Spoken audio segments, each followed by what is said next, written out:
उधर वज़ीर-ए-आज़म के मुशीर बराए सियासी उमूर राना सनाउल्लाह ने जस्टिस मंसूर अली शाह और जस्टिस अतहर मिनुल्लाह को सियासी जजेस करार दे दिया। डॉन न्यूज़ से बात करते हुए कहा कि ये ज़ेब नहीं देता कि ये लोग इन ओहदों पर बैठे हों।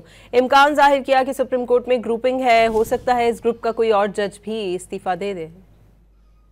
ये पॉलिटिकल जज थे और ये आपको इल्म नहीं है कि ये जो सुप्रीम कोर्ट में होता रहा है कि 7 एक तरफ हैं, 8 एक तरफ हैं, तो ये ज़ेब नहीं देता तो लोगों को जो इन मुनासिब के ऊपर जो है वो बैठे हो कि वो इस किस्म का रवैया जो है वो अपनाएं।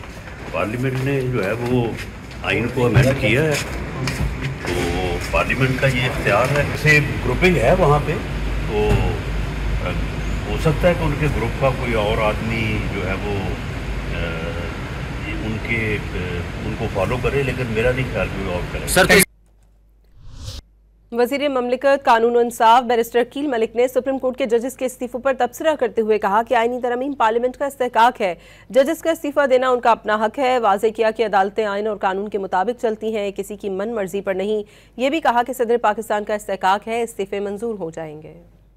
इस्तीफा देना उनका अपना हक है और वो दे सकते हैं बिल्कुल। और मैं समझता हूँ कि इस तमाम तर मामले में ये क्या पार्लियामेंट के इस्तेहकाक नहीं है। अपने आप को आइन और कानून के मुताबिक जो है वो रेगुलेट करने की जरूरत है। अदालतें आइन और कानून के मुताबिक चलती हैं, कोई किसी की विम्स या विशेष पे नहीं चल सकता। आप आइन पाकिस्तान के अंदर रहते हुए जो जिस इदारे का काम है वो उस इदारे अपने आप को सिर्फ उसी डोमेन तक महदूद रखे, ना कि वो जो है एक्सर्ट करे या वो उसकी एक इंटरफेरेंस कह लें किसी दूसरे इदारे के काम में या उसके डोमेन में वो इस्तीफा दे दिया। ऑब्वियसली जाहिर बात है, जो उनकी एक राइट है इस्तीफे का वो उन्होंने दे दिया। ये सदर पाकिस्तान का इस्तेहकाक है। एक दफ़ा आपने रिजाइन कर लिया, resign will be accepted fourth. Thank you.